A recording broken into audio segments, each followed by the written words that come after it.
Oke, Deal. Jadi apa nih yang bisa kita diskusikan hari ini? Kamu ada pertanyaan apa terkait CV dan lain-lain mungkin? Yang kau masih bingung secara umum.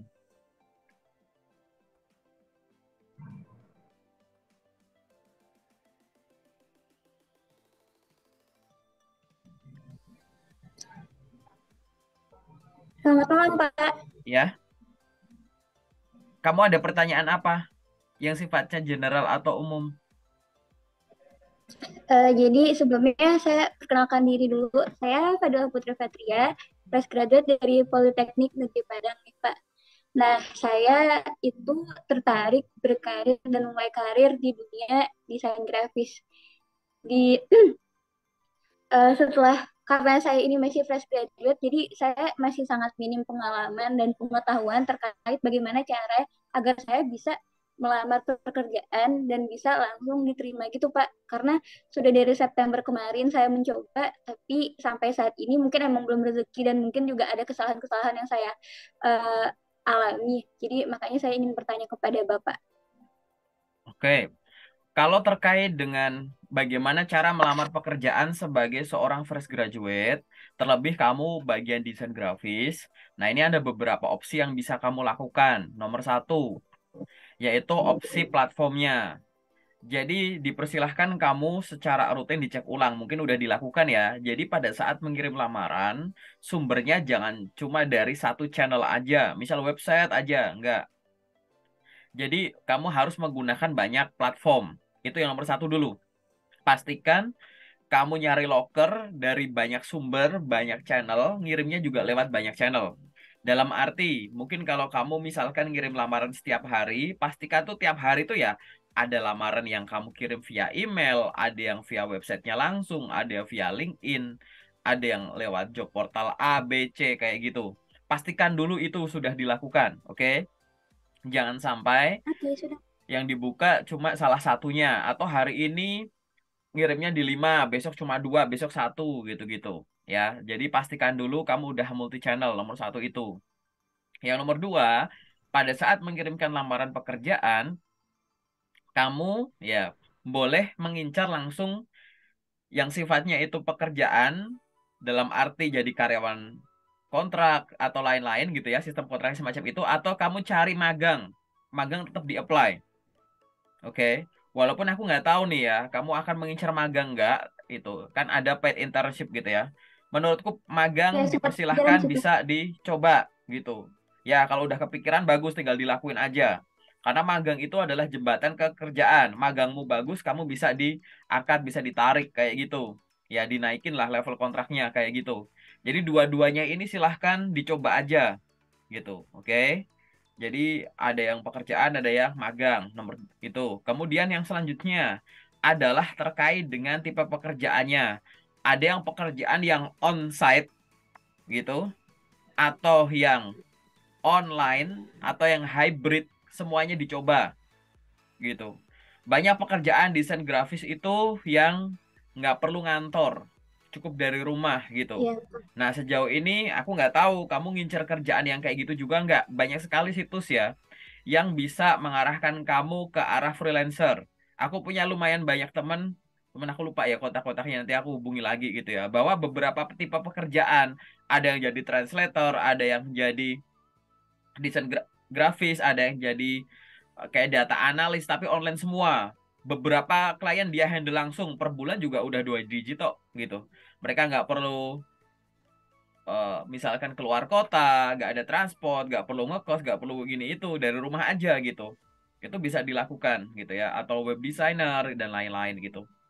Jadi silahkan dicoba semua tipe-tipe pekerjaan tadi. Gimana cara nemuinya? Browsing aja gitu.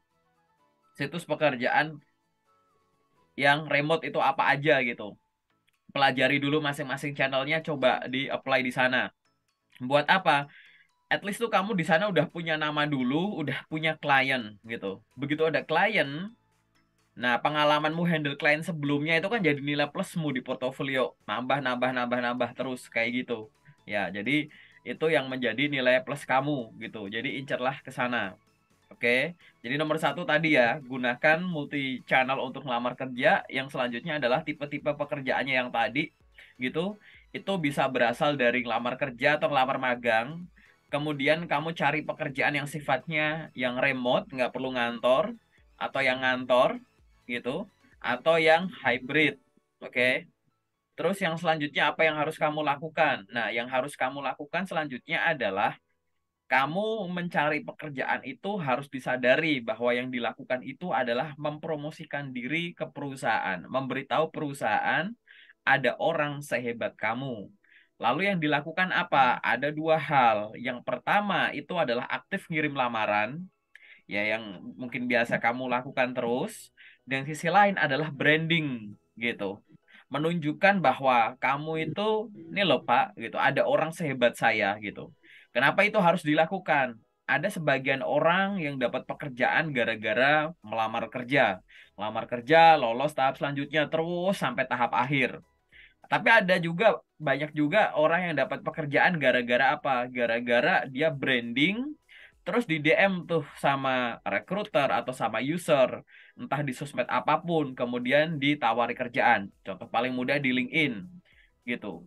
Kamu aktif di LinkedIn, kemudian ada orang visit profilmu di review, kamunya menarik di DM, ditawari, kita ada loker semacam ini itu. Anda tertarik nggak? Kalau tertarik silahkan kirimkan CV dan lain-lain, kayak gitu.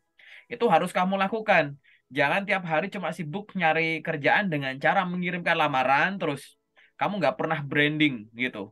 Ya, kita jadi job seeker malah kita susah ditemukan di sosmed. Itu salah fatal gitu. Aku ulang ya, salah fatal gitu. Kita harus branding. Kenapa? Karena sebenarnya kita tuh diuntungkan gitu dengan adanya era digital. Harusnya ya, kalau kamu mau ngetes, kamu ketik nama lengkap kamu di Google, Google Search gitu. Yang muncul apa? Kamu tuh kalau aktif di banyak sosmed gitu ya, ibaratnya branding kamu berhasil, entah itu lewat website, landing page tertentu misalkan, atau kamu punya blog, kamu punya sosmed ini itu. Kalau aktivitas kamu tinggi di sana, berkarya di sana, menunjukkan kompetensi kamu, di situ akan mudah untuk mencari orang kayak kamu. Banyak teman-teman fresh graduate sibuknya adalah ya udah memperbaiki CV, memperbaiki dokumen ini itu, ngirim-ngirim lamaran aja. Kalau kita cari sosmednya susah. Padahal rekrutmen entah itu swasta atau BUMN itu pasti tetap ada background check. Pasti ada di background check itu salah satunya sosmed check gitu ya. Kita cek dulu gitu. Kamu seorang graphic designer gitu. Kemudian kamu kirim lamaran. Oke, kita pengen tahu karyamu di sosmed-sosmed lah. Ternyata di sosmed-sosmedmu nggak pernah terpapar dengan karyamu sendiri gitu. Atau malah kita nggak kelihatan gitu. Atau misalkan kamu kirim lamaran bahkan nggak ada portofolio misal ya. Kayak gitu. Nah, jadi cuma ngirim-ngirim terus lah ini orang gitu kan. Atau misalkan kamu misalkan ngirim lamaran tidak untuk itu deh. Misalkan kamu hubungannya dengan berinteraksi dengan orang baru, berinteraksi dengan orang banyak. Yang harus ditonjolkan adalah kemampuan komunikasi. Tapi lihat sosmednya, di sini nggak ada postingan, di sini diprotek, di sini following followernya dikit, di sini nggak aktif postingannya sebulan sekali. Nah, gitu-gitu. Gimana kita menilainya ya kan gitu. Nah, ini coba dicek ulang. Kamu punya sosmed apa, diseimbangkan penggunaannya gitu. Karena ada yang namanya ya tadi ya, sosial media itu ada unsur medianya. Media nemuin loker, media ngirim lamaran. Nah, unsur sosialnya tuh mana? Bersosialisasi dengan orang-orang tuh gimana? Ya connect orang baru, follow orang baru, bikin postingan, ada yang komen di komen balik, lihat postingan orang diginiin dan lain-lain. Paling gampang tuh branding di LinkedIn. Karena di LinkedIn isinya nggak cuma loker, recruiter ada di LinkedIn, user ada di LinkedIn gitu. Itu yang bisa dilakukan. Oke, kita review sedikit. Jadi tadi ya, kirim lamaran banyak platform. Ya, yang selanjutnya adalah jangan cuma ngelamar kerja tapi ngelamar magang. Gitu. Yang selanjutnya coba cari kerjaan yang sifatnya itu gitu ya, WFO, WFH atau hybrid. Oke.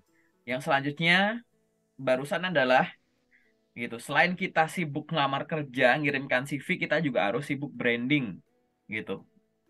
Ngirim lamaran itu sama seperti branding. Biar apa? Biar perusahaan tahu ada orang sehebat kita. Mungkin di luar sana seorang graphic designer ada banyak, tapi bedanya kamu sama jutaan orang ini tuh apa gitu. Itu yang dilakukan, oke? Next selanjutnya yang bisa dilakukan adalah kamu diuntungkan dengan bidang yang pengen kamu tuju.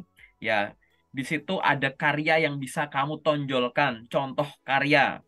Jadi pada saat kita mengirimkan lamaran, gitu. Pada saat kamu sih mengirimkan lamaran, silahkan lampirkan portofolionya juga. Ada dokumen portofolio, ada kalanya dokumen portofolio itu memang dilampirkan di belakangnya terus kirim. Namun kalau ukurannya tidak memenuhi gitu, kamu mungkin bisa tuh diupload ke Google Drive atau kemana, diambil QR code-nya, ditaruh di CV-mu gitu. Kasih tulisan bahwa ini link ke portofolio gitu, biar nanti ngarah ke sana atau mungkin hyperlink aja biar tinggal diklik dan lain-lain gitu. Ini menghemat tenaga kamu gitu ya untuk mempromosikan hasil karya kamu yang sudah tertuang pada portofolio gitu. Selanjutnya apa lagi? Ya balik lagi ya, tinggal dievaluasi aja sejauh ini. Evaluasi apa? Satu, kelonggaran dan keterbatasan kamu. Masing-masing orang itu punya kelebihan dan kekurangan dalam mencari kerja. Misalkan gini, kamu evaluasi dulu terkait dengan keterbatasan kamu apa sih? Oh, aku cuma bisa ngirim lamaran atau nyari loker di sekitar area sini aja, misalkan gitu. Oh ya udah gitu. Atau aku cuma mau kerja sebagai A B C D aja, E F G H I J sampai Z aku nggak mau. Itu kan keterbatasan kamu tuh, ya kan? Kamu membatasi di situ. Dengan adanya keterbatasan di situ, kamu harus ada kelonggaran di sisi lain gitu. Jangan sampai aku kerjanya pengen yang gini ya, tapi ini juga gini, tapi gini gini gini. Jadi seolah-olah segala sesuatu tuh harus nyesuaiin kamu. Nanti nggak ada yang sesuai-sesuai kalau kayak gitu. Kita harus mengukur mana yang jadi keterbatasan kita, mana itu memang keterbatasan dari faktor eksternal, ada yang faktor internal kita karena kita pengennya begini gitu ya. Nah, tapi di sisi lain harus longgar gitu. Dan itu harus dilakukan secara rutin. Rutin itu jangan cuma sibuk di hari kerja dan jam kerja saja gitu.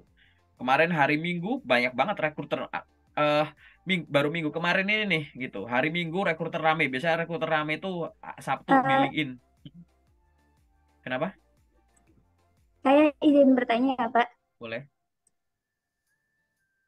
Dari kan yang tadi Bapak bilang di awal, apply sebanyak yang kita bisa di berbagai macam platform. Nah, sejauh ini itu sudah saya lakukan, Pak. Saking banyaknya, sempat itu minggu lalu, benar-benar minggu lalu, saya sempat keteteran, Pak. Karena dalam satu hari, alhamdulillahnya, saya udah dapat banyak interview. Dari satu hari itu bisa 2 sampai 3 interview, Pak. Nah, karena saking banyaknya saya melakukan interview, setiap interview untuk desain grafis ini kan biasanya dikasih tes skill dulu ya Pak. Karena waktunya bertepatan itu saya jadi mengerjakan dalam tes itu untuk 2 perusahaan Pak. Nah, karena saya melakukannya saking banyaknya seperti Bapak bilang tadi, seperti saran yang Bapak katakan tadi udah saya lakukan, saya jadi keteteran Pak. Jadi saya bingung mau ngelakuin yang mana dulu, saya bingung mau ngebikin tes skillnya, mau ngebikin tes skillnya di satu sisi. Saya ada interview di jam segini. Kalau misalnya nggak saya kerjakan, sedangkan deadline-nya jam 5 gitu. Jadi saya sempat ada di mana momen saya melepas 2 pekerjaan tes interview Pak karena saya keteteran tadi. Jadi saya agak bingung juga nih. Di satu sisi emang benar kita harus nge-apply sebanyak-banyaknya. Tapi mungkin karena memang itu rezekinya untuk bisa dipanggil interview, saya sendiri jadi keteteran mengerjakannya Pak. Nah itu gimana ya Pak solusinya? Ya, ada solusi namanya reschedule. Oke. Boleh ya Pak kita Kamu nge-reschedule boleh minta mengajukan harinya? reschedule. Boleh beda reschedule hari selanjutnya, minta reschedule. Jadi ada dua jenis, ada beberapa jenis sebenarnya reschedule. Ada namanya reschedule waktu. Jadi kamu karena suatu keterbatasan nggak bisa, ya kamu nggak bisa bilang ya bahwa memang memang secara etika kamu nggak bilang bahwa sekarang saya lagi ada tes ini enggak gitu. Kamu nanti bisa ada alasan secara profesional menyampaikan bahwa kamu ingin mengajukan reschedule gitu. Bahwa yang tadinya tanggal 5, misalkan 5 Desember 2022 jam 10 pagi, saya ingin mengajukan reschedule menjadi jam tanggal 6 Desember 2022 jam 10 pagi gitu. Jadi ajukanlah reschedule gitu sambil menyebut tadinya kapan jadi kapan secara detail gitu. Minta reschedule waktu itu boleh gitu. Untuk melakukan itu untuk melakukan reschedule apakah kita harus memberikan alasan atau kita hanya mengatakan kita tidak bisa pada tanggal tersebut Pak? Ya kamu sampaikan saja misalkan gitu. Gitu. Misalkan menyampaikannya kita gini ya, kondisional aja sih gitu. Sebenarnya mau ada alasan atau enggak ya enggak apa-apa gitu. Ngomong aja misalkan, misalkan Terima kasih Pak untuk informasinya gitu kan. Gitu karena ada keperluan pribadi misalkan atau ada keperluan mendesak atau ada keperluan apa gitu. Saya ingin mengajukan reschedule jadwal yang tadinya tanggal sekian, bulan sekian, tahun sekian, jam sekian, saya ingin mengajukan menjadi jam sekian. Apakah diperkenankan gitu? Tanya aja dulu gitu. Gitu. Ya boleh ya kamu nggak harus ngomong secara detailnya kenapa gitu. Banyak Oke. kok orang yang nggak nyebutin boleh atau yang ngomongnya semacam itu gitu. Karena sedang ada keperluan mendadak, keperluan pribadi boleh. Ada yang menyebutkan ngapain gitu. Dikarenakan saya harus masih mengurus wisuda saya dan lain-lain gitu. Atau yang kemarin itu ada yang mengurus kepindahan saya karena sedang pindah rumah atau sedang mengurus anggota keluarga yang sedang sakit, sedang saya proses dari rumah sakit pemulangan ke rumah dan lain-lain. Sampaikan saja gitu. Ada yang boleh kamu sebut, boleh enggak. Ini kan privasi orang kan beda-beda ya. Yang penting di sini poinnya adalah satu mengajukan. Yang kedua adalah pada saat mengajukan kamu sampaikan dari kapan sampai kapan. Banyak juga dari teman-teman selama aku review ada yang bilangnya, bolehkah saya mengajukan reschedule? Cuma nanya gitu, gitu ya. Kalau mau ngajuin itu sekalian disebut semacam itu. Dan dengan alasan silahkan yang tadi, masing-masing orang kan punya privasi atau tingkat toleransi rahasia yang beda-beda, disampaikan saja gitu.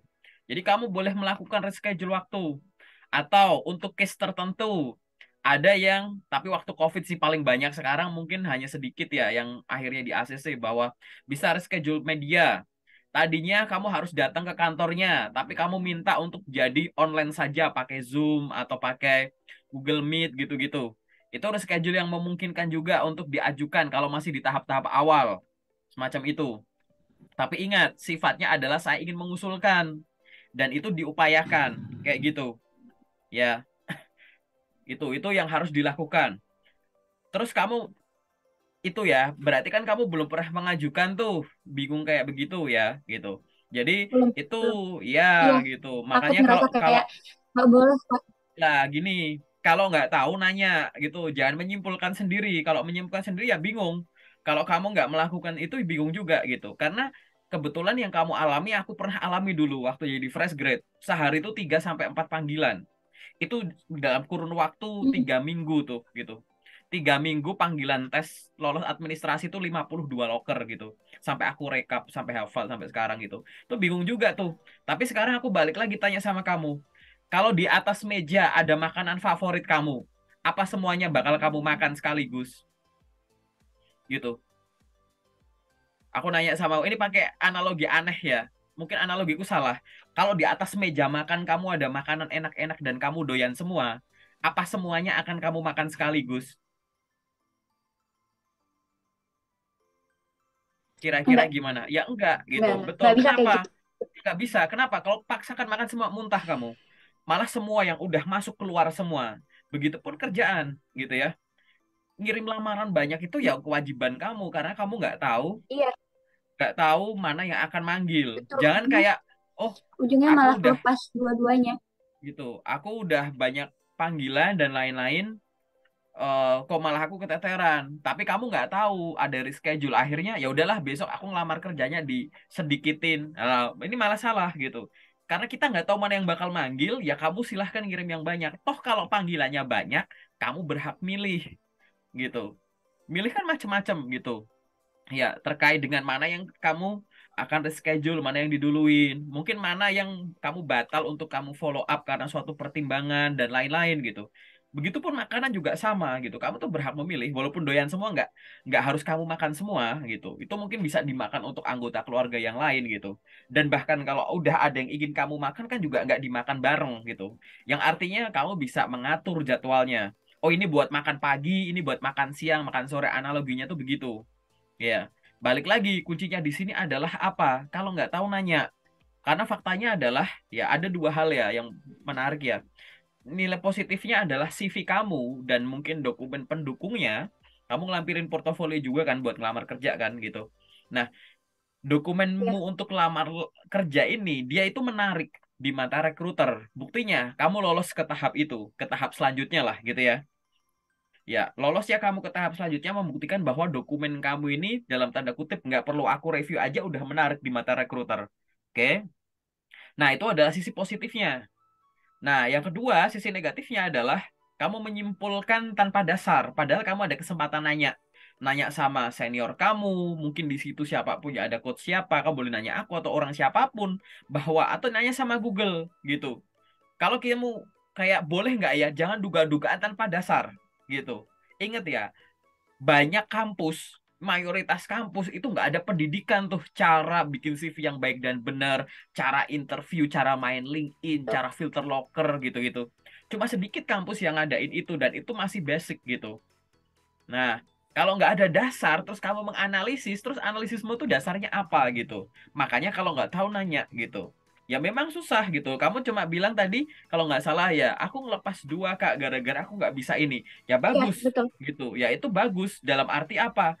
Ya ada jeleknya sih, karena kamu akhirnya ngelepas ya, karena belum tahu. Tapi menurutku bagus, karena cuma dua. Banyak dari teman-teman memang sengaja ngelepas banyak gitu. Bukan karena apa-apa gitu. Karena memang penuh kesadaran. Ini kelihatan berat karena kamu melepas itu dengan pertimbangan karena aku gagal untuk ngatur jadwalnya ini, gitu ya. Hmm, Ingat, balik lagi, iya itu Pak. nanti bisa bisa diaplikasikan. Tulis aja yang kamu belum paham, diskusikan dengan orang-orang di sana. Mungkin kamu bisa sharing sama siapa gitu, yang lebih senior, dosen pembimbing akademik, teman-temanmu yang udah kerja, kakakmu atau siapapun saudara sudah udah kerja gitu. Boleh gak sih gini gitu? Bahkan kamu kan udah join di komunitasku, ditanya aja di grup gitu. Teman-teman boleh gak sih gitu, atau teman-teman minta solusi dong kalau ada dua proses rekrutmen dalam waktu yang bersamaan, kalau ada dua undangan tes dalam waktu bersamaan dari perusahaan yang berbeda, harus ngapain ya, itu kamu ngetik kayak gitu di Google, keluar gitu saat saat panggilan kerja bertabrakan gitu, iseng aja googling gitu. Nah ini kurang riset berarti, balik lagi gitu kan, kurang nanya. Nanya tuh bisa ke orang, bisa ke Google gitu. Google tuh bisa menjawab banyak pertanyaan juga gitu ya. Jadi tanya Google dulu, kalau misalkan nggak yakin tanya sama orang. Nah itu yang bisa kamu lakukan untuk apa? Untuk loker-loker ke depan. Jadi secara simpel ya, secara singkat sampai dengan menit sekarang, bahwa yang kamu lakukan udah on the track gitu. Intensitas tinggi terus ya nggak apa-apa, hajar terus aja. Begitu nanti ada panggilan gitu, silahkan atur waktunya. Kamu yang bisa ngukur, balik lagi. Kamu ada keterbatasan di apa? Oh, aku ada keterbatasan di waktu. Karena waktu pengerjaan ini butuh dedikasi. Jadi waktu aku ngerjain ini, nggak bisa ngerjain yang lain. Oke, gitu. Kalau kamu ada keterbatasan itu, kamu bikin kelonggaran. Gitu. Melonggarkan dirinya gimana? Ya itu tadi. Dengan nego lah, dengan balik lagi ke situ. Oke. Ini baru ngomongin lowongan pekerjaan yang hubungannya dengan graphic Oke Pak. designer ya. Kayak gitu. Oke, barangkali kamu nanti juga akan ngirim lamaran untuk di luar graphic designer ya sama, minta reschedule dan lain gitu. Itu dulu ya secara umum ya. Ada pertanyaan lagi nggak? Ada Pak, terus kan untuk saran Bapak yang kedua, Bapak nyuruh untuk bangunlah personal branding, postinglah apa yang kamu buat. Nah itu Pak, saya masih kurang pede untuk apa yang udah saya buat, karena untuk desain ini sendiri kan hampir semua jenis desain udah digunakan ya Pak sama seluruh orang yang ada di dunia ini. Nggak ada pure pure desain yang emang benar-benar hasil dari kita sendiri, karya dari kita sendiri yang sebelumnya belum digunakan oleh orang lain.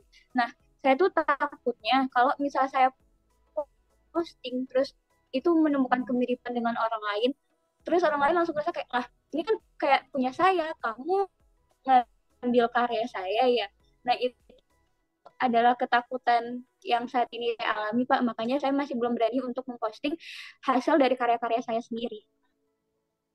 Oke, balik lagi ya terkait dengan karya-karya tadi. Kalau mirip, jadi gini, kalau memang kamu nggak ngelakukan plagiasi menggunakan, jadi kita bikin desain terinspirasi sesuatu yang nggak masalah gitu. Ya, banyak banyak kan sekarang hal-hal yang mirip-mirip kayak gitu. Handphone aja ada yang mirip gitu kan.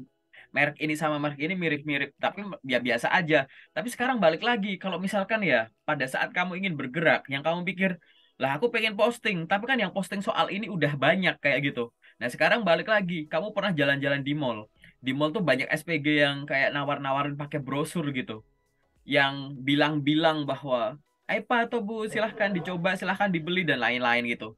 Nah itu orang-orang kenapa nggak malu? Padahal yang dia tawarkan mungkin udah dimiliki sama orang-orangnya gitu. Dan penawaran yang dia lakukan itu ke orang, mungkin orangnya juga udah pernah denger di mall lain gitu. Tapi kenapa itu dilakukan ya? Karena kamu fokus sama dirimu sendiri. gitu. Kamu kalau takut-takut kebanyakan bandingin sama orang nggak selesai-selesai di sosmed gitu.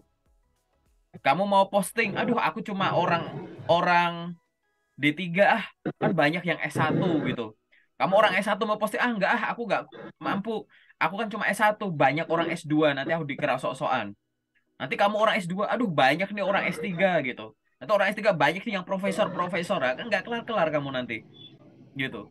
Otak kamu langsung membandingkan hal-hal yang ketakutan-ketakutan yang bahkan belum terbukti. Ingat ya, banyak ketakutan itu muncul karena belum dilakukan. Dan kalau udah dilakukan hasilnya nggak seburuk itu kok.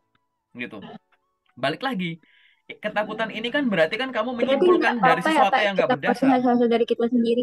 Loh ya nggak apa-apa, kan karyamu sendiri. Gitu. Itu kan karyamu sendiri gitu. Nanti kalau memang aslinya akhirnya ada yang bilang mirip nge-DM ya kamu kan boleh berargumen mempertahankan bahwa saya tidak plagiasi Anda, saya nggak tahu karya Anda apa dan lain-lain gitu. Gitu. Aku hampir nggak pernah ya nemu orang yang kayak begitu di LinkedIn karena ya memang dunianya di situ-situ terus gitu. Rekruter banyak nih. Ya, rekruter banyak di LinkedIn. Beliau-beliaunya banyak yang Mm-mm. memberikan tips dan trik fresh grade ini loh, kalau mau bikin CV kayak gini template-nya gitu. Mereka ngasih rekomendasi loh contoh nih. CV yang baik dan benar tuh kayak gimana. Mirip-mirip. Nggak apa-apa posting aja gitu. Karena versinya memang yang bener kayak gitu. Bahkan kalau memang bener berbeda malah bisa salah gitu. Karena ada guide-nya. Begitupun kamu juga gitu. Kamu mau bikin desain apa yang pengen kamu tonjolin ya sudah gitu. Desain ini kalau mirip-mirip ya nggak masalah gitu. Toh juga itu karyamu sendiri, sentuhanmu sendiri. Ingat ya, terinspirasi dari sesuatu yang udah dibungkus dengan originalitas ya yang ada di kamu itu nanti hasilnya beda gitu. Dibalut dengan originalitasnya kamu kayak gitu. Nah, sekarang tinggal posting dulu. Kalau kamu nggak pernah posting, kamu nanti nggak tahu gitu responnya gimana. Kamu nanti nggak tahu loh postingan yang salah gimana. Cuma tahu teorinya aja. Ketakutan-ketakutan posting kayak tadi ya nggak selesai-selesai nanti gitu ya. Jadi apa yang harus dilakukan? Mulai posting aja dulu gitu. Ingat ya kan bikin salah kan Ya bukan. udah Pak, saya udah mulai posting. Iya itu. Sekarang aku nanya kalau Jadi kamu bilang udah bikin posting em, hasilnya gimana?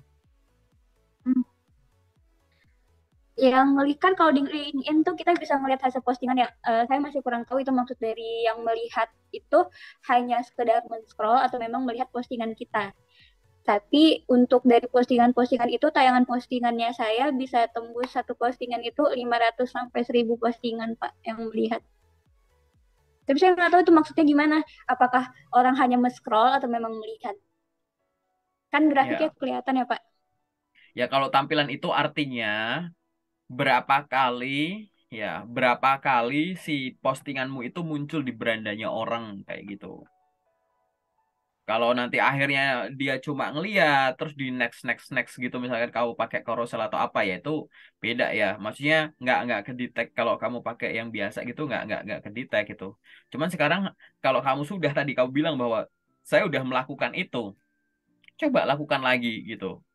Di dicek-cek lagi postingan-postingan kamu sejauh ini kayak gimana. Jangan-jangan kamu posting itu sebulan sekali, sebulan dua kali. Posting tuh seminggu tuh minimal 3 kali. Selang-seling Ini gitu. Atau sehari masih sekali kalau seminggu perlu sekali, gitu. Pak. Gitu.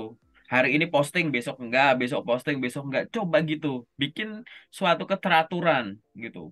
LinkedIn jangan, saranku LinkedIn jangan sehari 2 kali, lebih lebih dari sekali, jangan gitu. Tunggu 24 jam minimum gitu. Jadi tiap hari gitu boleh gitu. Dan itu biar kamu tahu akhirnya gimana. Nah, sekarang mau nanya sama kamu, pernah nggak browsing cara posting, cara membuat postingan LinkedIn yang baik, cara branding di LinkedIn, jenis postingan di LinkedIn, ide postingan di LinkedIn, gitu. Ide postingan untuk branding di LinkedIn, browsing-browsing kayak gitu pernah nggak? Kalau untuk aku cari sendiri sih enggak, cuman kalau misalnya soal tema yang kayak gitu, artikel-artikelnya ada, aku udah pernah baca, Pak. Kayak ada di LinkedIn juga, saya lupa namanya siapa, bapak siapa, cuman beliau ngomong kalau misalkan kamu mau postingannya rame, coba bikin sesuatu hal yang salah, kata dia. Dijamin postingan kamu bakal rame, dengan isinya argumen-argumen dari orang-orang hebat, kata dia. Tadi gitu, itu salah satu cara agar postingannya rame, katanya. Kamu berdasar dengan itu terus dipraktekkan gitu atau gimana? Oh, enggak, saya cuma melihat Pak, belum nggak ada saya niat untuk mempraktekannya. Nah, Saya balik merasa lagi. kayak, Mm-mm. Kenapa? Kan kamu ya baru saya lihat ini merasa, nih. Kamu cari banyak ya sumber, riset dulu. Ya, riset dari banyak sumber, bandingkan, terus bentuk berdasarkan timelinemu. Nanti kamu punya editorial plan, jadwal tayang selama sebulan gitu. Postinganku tuh nanti akan ada beberapa jenis. Ini digital marketing banget ya gitu. Aku akan ada postingan edukasi, aku ada postingan rekreasi, aku ada postingan religi.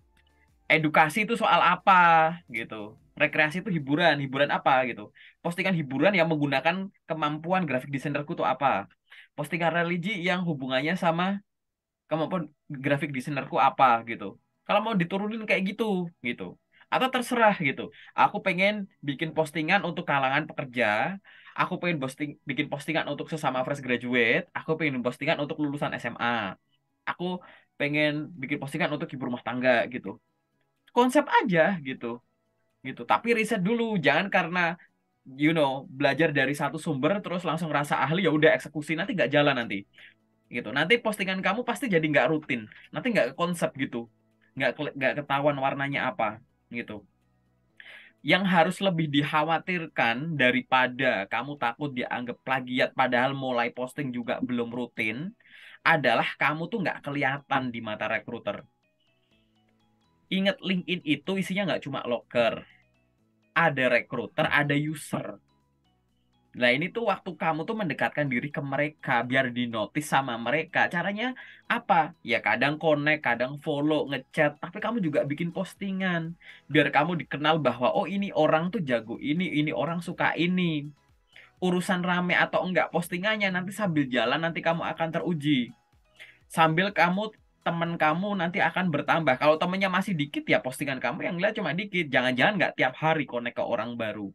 Connect ya bukan follow, terhubung bukan mengikuti. Terhubung minimal 501 orang. Cek ulang nanti koneksimu berapa. Jangan-jangan belum nyampe 501 orang dan lain-lain gitu. baru Gitu. 200 Pak. Ya, itu udah harus dilakukan terus gitu. Posting rutin. Nanti ide posting gimana? Di konsep. Ingat ya, kamu harus banyak riset. Seorang job seeker, khususnya fresh graduate, itu harus ngumpulin data yang banyak dulu. Ya, biar kamu tuh, oh ini datanya sebanyak ini masih raw data nih. Nanti kamu susun. Berdasarkan apa? Oh, berdasarkan ininya. Oh, aku ngelakuin ini gitu. Gitu. Kemarin aku beberapa kali aku ngasih ide ya. eh Contohnya tuh nggak tahu ya videonya udah aku upload belum ke teman-teman jurusan pertanian gitu. Kak, aku pengen dikenal sebagai seorang yang ahli di bidang pertanian. Aku suka kecintaan soal pertanian. Apa aku harus selalu posting serumit yang ada di kuliahku, Kak? Kayak gitu. Ya enggak. Bikin ide postingan itu misalkan apa? Ya, kamu bikin postingan yang ringan yang bisa dikonsumsi sama siapapun. Gimana? Bikin satu kalimat. Cara menanam titik-titik di rumah. Silahkan ganti titik-titik ini dengan kata yang beda-beda. Posting ke LinkedIn. Gitu. Ini sederhana loh idenya. Cara menanam titik-titik di rumah. Hari ini nulis cara menanam mangga di rumah. Besok cara menanam cabai di rumah. Besoknya cara menanam wortel di rumah. Cara menanam melon di rumah. Itu cuma ganti satu kata. Kalimat ini tuh formatnya utuh. Itu postingan LinkedInmu tuh tiap hari beda-beda loh. Nanti isi feedmu itu ya ide-ide kamu untuk nanam sesuatu di rumah. Dan itu seolah-olah akan menjadi apa yang udah kamu pelajari di kuliahmu di bidang pertanian, tapi diposting menjadi bahasa yang simple, yang langsung bisa dipraktekkan oleh siapa? Ya oleh masyarakat. Pada umumnya nggak harus orang pertanian gitu. Branding kamu tetap jalan, postingan kamu rutin. Nggak serumit mata kuliahmu gitu. Ini kamu mikir ide tuh nggak susah-susah loh. Cuma bikin lewat satu kalimat, modifikasi satu kata, ya. Cuma modifikasi satu kata, cara menanam titik-titik di rumah, itu jadi ide postingan tiap hari itu. Gitu. Ya kan? Nah, sekarang kamu coba dibayangkan dengan hal yang sama. Cara membuat titik-titik dengan kamu misalkan jago desain pakai apa? Misalkan jago desain pakai eh Adobe Premiere atau Adobe Photoshop. Ya udah, cara membuat titik-titik pakai Photoshop. Cara membuat titik-titik pakai Photoshop. Nanti titik-titiknya ini diganti ganti terus aja gitu. Nanti jadi rutin kok gitu. Nggak harus kamu eh, nonjolin hasilnya, tapi postingan kamu tentang tutorialnya gitu. Cukup jelas ya sampai di sini ya, Dila ya.